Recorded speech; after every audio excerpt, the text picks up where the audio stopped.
서울의 번화한 강남거리에서 비가 쏟아지는 밤, 한 젊은이가 쓰레기통을 뒤지며 떨리는 손으로 빵 부스러기를 주워 먹고 있었다. 그의 이름은 지훈, 25살의 청소부였다.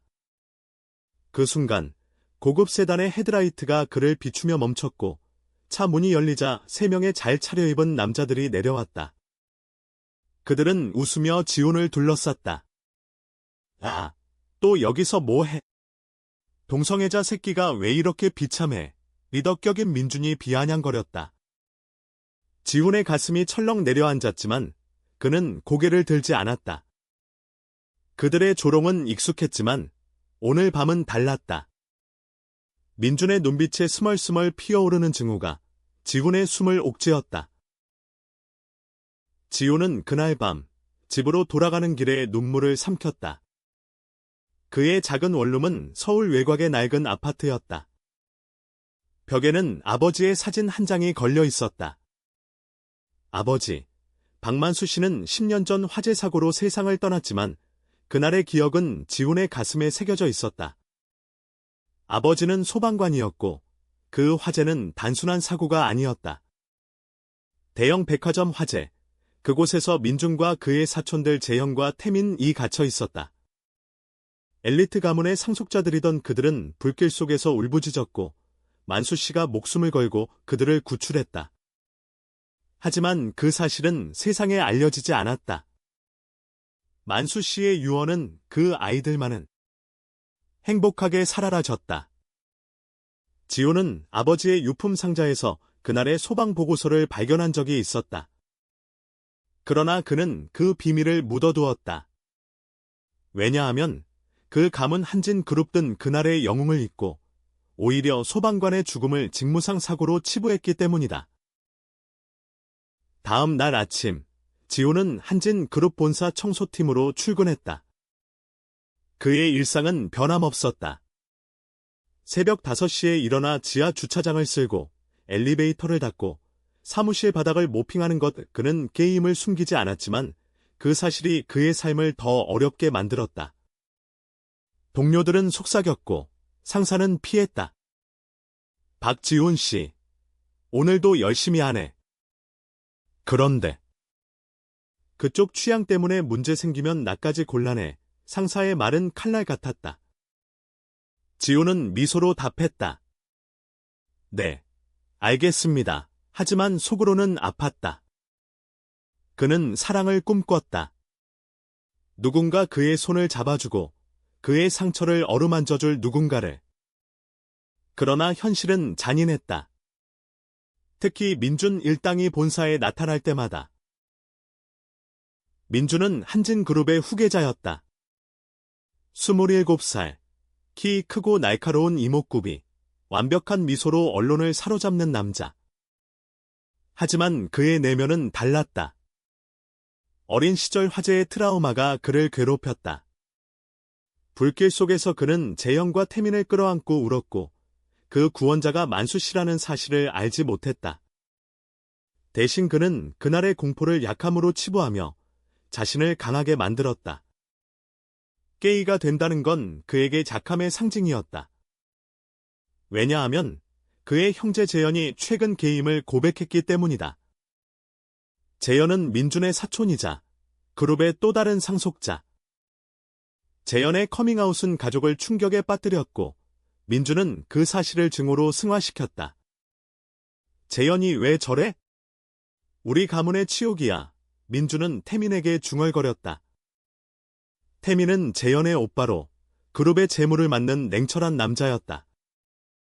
그는 민준의 말에 동의하며 웃었다. 맞아. 저런 놈들 보면 역겹지. 본사 로비에서 지훈은 민준 일당을 마주쳤다. 그들은 커피를 들고 웃으며 지나가다 지훈을 발견했다. 오, 우리 청소부 형. 민준이 소리쳤다. 지훈은 고개를 숙이고 모핑을 계속했다. 하지만 민준은 멈추지 않았다.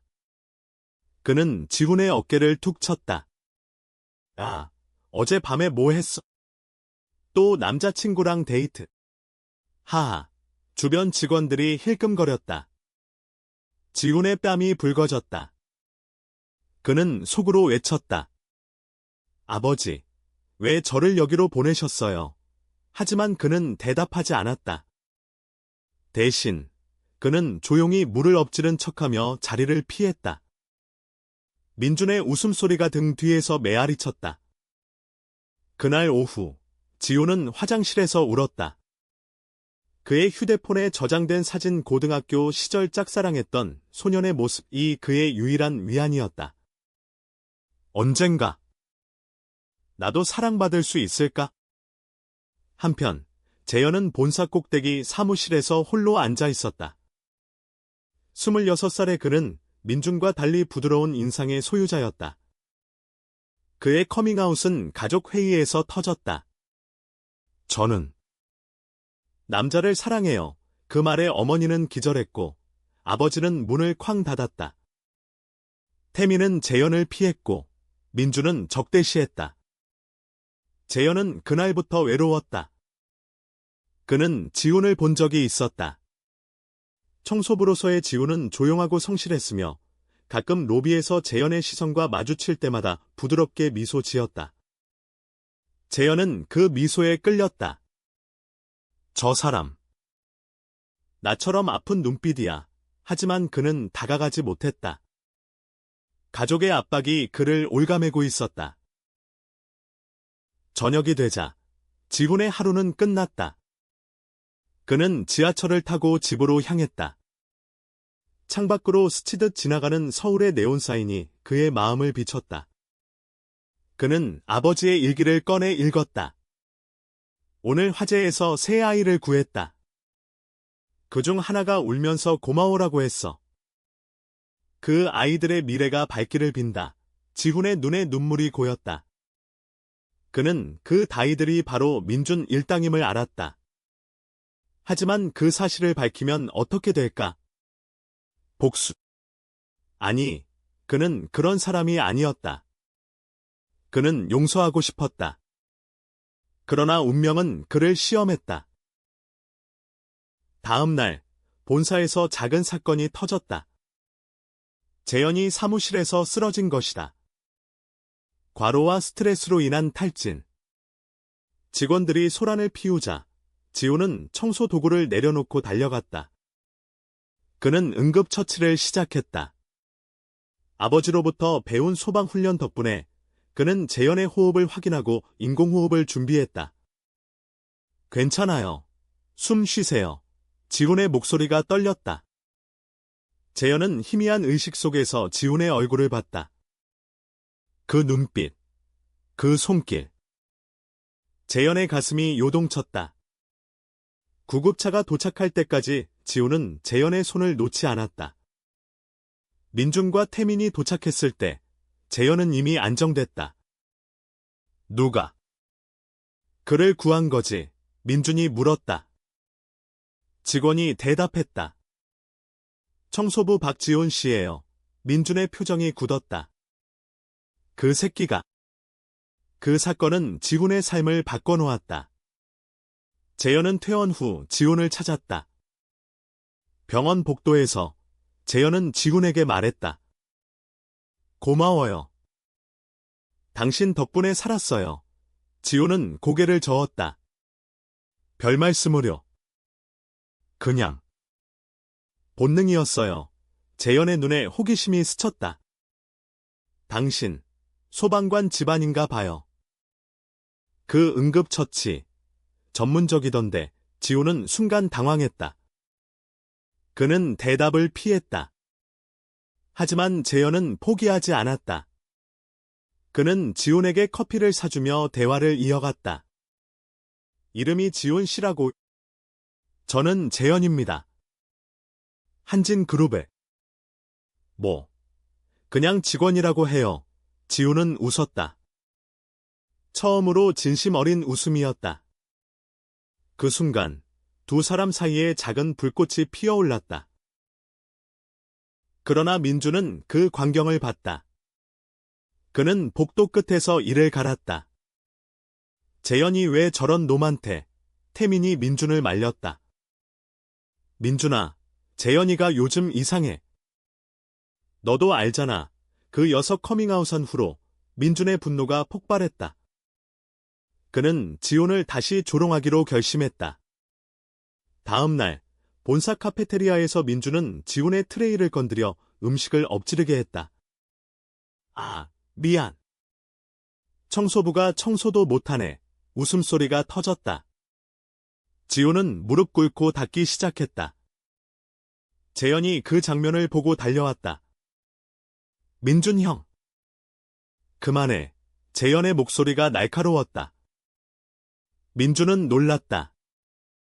너 왜 저 새끼 편을 들어? 재현은 지훈을 일으켜 세웠다. 인간적으로 봐, 그는 잘못한 게 없어. 그날 재현은 지훈에게 사과했다. 미안해요. 제 가족이. 원래 그래요. 지훈은 고개를 저었다. 괜찮아요. 저도 익숙해요. 두 사람의 대화는 밤늦게까지 이어졌다. 재현은 자신의 이야기를 털어놓았다. 커밍아웃의 고통, 가족의 배척. 지훈은 조용히 듣다. 자신의 이야기를 나눴다. 저도 남자를 사랑해요. 하지만 숨기기 힘들어요. 재현의 손이 지훈의 손을 스쳤다. 그 접촉은 전기 같았다. 시간이 흘렀다. 재현과 지훈의 만남은 비밀스러운 데이트로 발전했다. 한강 공원에서 산책하고 작은 카페에서 커피를 마시며 재현은 지훈의 부드러운 미소에 빠져들었다. 지훈 씨, 당신은 제게 빛 같아요. 지훈은 수줍게 웃었다. 재현 씨가 제 상처를 치유해줘요. 그러나 그들의 행복은 오래가지 않았다. 민준이 재현의 휴대폰을 훔쳐봤다. 메시지 기록에 지훈의 이름이 있었다. 이 새끼. 재현이를 유혹한 거야. 민준의 증오는 절정에 달했다. 그는 태민과 함께 지훈을 함정에 빠뜨리기로 했다. 본사 지하 주차장에서 민준은 지훈을 불러냈다. 아, 재현이한테서 떨어져. 너 같은 게이 새끼가 우리 가문을 더럽히면 안 돼. 지훈은 떨었다. 재현 씨와 저는 진심이에요. 민준이 주먹을 휘둘렀다. 지훈은 피하며 넘어졌다. 그 소리가 재현의 귀에 들렸다. 재현이 달려오자 민준은 황급히 도망쳤다. 재현은 지훈을 안아 올렸다. 지훈 씨. 괜찮아요. 지훈의 입가에 피가 흘렀다. 병원에서 재현은 울었다. 미안해요. 제 탓이에요. 지훈은 재현의 손을 잡았다. 아니에요. 사랑하니까? 견딜 수 있어요. 그날 밤, 재현은 가족에게 선언했다. 지훈 씨를 사랑해요. 받아들이든 말든 저는 그를 지킬 거예요. 어머니는 충격받았고 태미는 침묵했다. 민준은 분노했다. 너 미쳤어. 그 새끼 아버지가 누군지도 모르잖아. 운명의 반전은 갑자기 찾아왔다. 재현이 지훈의 집을 방문한 날, 지훈은 아버지의 유품 상자를 열었다. 그 안에는 화재 보고서와 사진이 있었다. 사진 속, 불길 속에서 만수 씨가 민준, 재현, 태민을 안고 나오는 모습. 재현은 충격에 빠졌다. 이게 지훈은 눈물을 흘렸다.